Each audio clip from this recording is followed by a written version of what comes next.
मैं मुश्किल से स्कूल पहुंचा ही था कि बारिश शुरू हो गई। I had hardly or scarcely reached my school when it began to rain. Very good. My next sentence is मैंने मुश्किल से सोचा ही था कि उसने बोलना शुरू कर दिया। I had hardly or scarcely thought when he began to speak. Very good. मैं मुश्किल से बैठा ही था कि एक भिखारी आ गया। I had hardly or scarcely sat down when a beggar came or arrived. Very good, very good. Hello friends, my name is Jordan and I am an English trainer. So आज मैं आपको हार्डली व्हेन पढ़ाने आया हूं, जिसका मतलब है मुश्किल से की, या फिर आप बोल सकते हो कठिनाई से की। आप हार्डली की जगह पर स्केर्सली का भी यूज कर सकते हो और आप बेयरली का भी यूज कर सकते हो। मैं आपको एक एग्जांपल बता देता हूं ताकि आपको समझ में आ जाए कि एक्चुअली हार्डली का यूज होता कहां पर है। जैसे कि मैं मुश्किल से अपने घर पहुंचा ही था कि बारिश हो गई, यानी कि मुश्किल से, ठीक है ना। तो यहां पर आपको हार्डली लगाना है। तो पहले सेंटेंस में तो हार्डली लगाना है, लेकिन जो दूसरा सेंटेंस आएगा उससे पहले आपको व्हेन लगाना है। क्या लगाना है? व्हेन। ठीक है, तो याद रखना, जब भी आप हार्डली यूज करोगे तो व्हेन लगाना जरूरी है। ठीक है, या फिर स्केर्सली यूज कर रहे हो तो व्हेन लगाना जरूरी है, तभी सेंटेंस को कंप्लीट माना जाएगा। ठीक है, मैंने कुछ सेंटेंसेस बना रखे हैं, चलिए उसकी प्रैक्टिस करते हैं ताकि आपको समझ में आ जाए एक्चुअली हार्डली और व्हेन का यूज कैसे किया जाता है कॉन्वर्सेशन में। ठीक है, आ जाइए समझते हैं। ये देखो मैंने लिखा भी हुआ है हार्डली, या फिर आप बोल सकते हो स्केर्सली। और यहाँ पर देखो सेंटेंस जब बन जाएगा, जब दूसरा सेंटेंस बनेगा उससे पहले आपको क्या लिखना है? व्हेन। क्लियर है?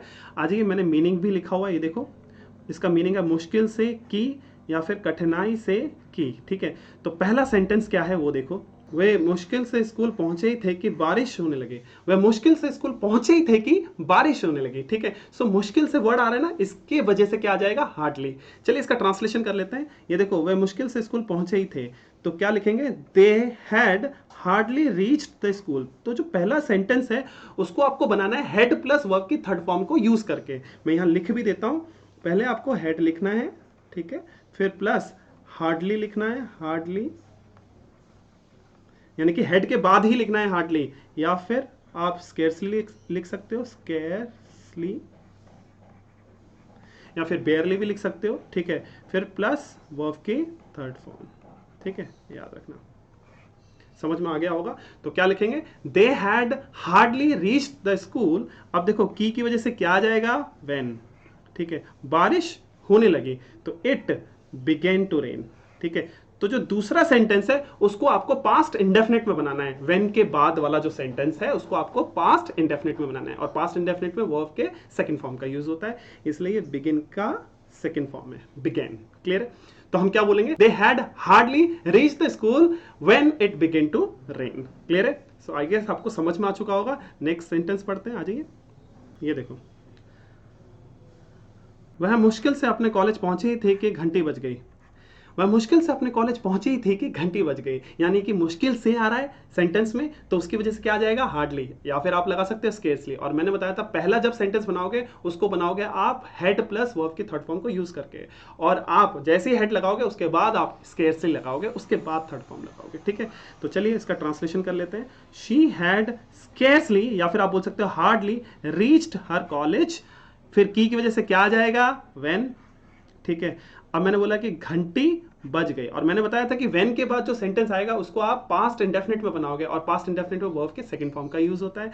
तो यहां लिखा भी हुआ है व्हेन द बेल रैंग। ठीक है ना, समझ में आ गया होगा। तो क्या बोलेंगे? शी हैड हार्डली या scarcely reached her college when the bell rang. Clear है? आई गेस आपको समझ में आ चुका होगा। नेक्स्ट सेंटेंस पढ़ते हैं। ये देखो, मैं मुश्किल से बुखार से उबर ही पाया था कि मुझे सर्दी हो गई, यानी कि मैं मुश्किल से बुखार से उबर ही पाया था कि मुझे सर्दी हो गई। ठीक है, तो मुश्किल से की वजह से क्या आ जाएगा? हार्डली या फिर स्केर्सली। चलिए इसका ट्रांसलेशन करते हैं। ये देखो, पहला सेंटेंस मैंने बताया था जब भी आप बनाओगे तो आपको हेड लगाना है, उसके बाद आपको स्केर्सली या हार्डली लगाना है, उसके बाद आपको थर्ड फॉर्म लगाना है। तो ये देखो, आई हैड स्केर्सली या फिर हार्डली रिकवर्ड फ्रॉम फीवर, की वजह से क्या आ जाएगा? व्हेन। ठीक है, और मैंने बताया था व्हेन के बाद जो सेंटेंस आएगा उसको आपको पास्ट इंडेफिनिट में बनाना है। ठीक है, और पास्ट इंडेफिनिट में वर्ब के सेकंड फॉर्म का यूज होता है। आ जाइए इसका ट्रांसलेशन कर लेते हैं कि मुझे सर्दी हो गई, तो आई गॉट कोल्ड। ठीक है, गेट की सेकंड फॉर्म है, ठीक है ना, गॉट। तो हम क्या बोलेंगे? व्हेन आई हैड स्केर्सली या फिर hardly recovered from fever when I got cold. Clear है? सो आई गेस आपको समझ में आ चुका होगा कि किस तरीके से हार्डली या स्केर्सली को कॉन्वर्सेशन में यूज करना है और किस तरीके से रिटर्न में यूज करना है। Next time again I will come with different video with different concept. Thank you so much.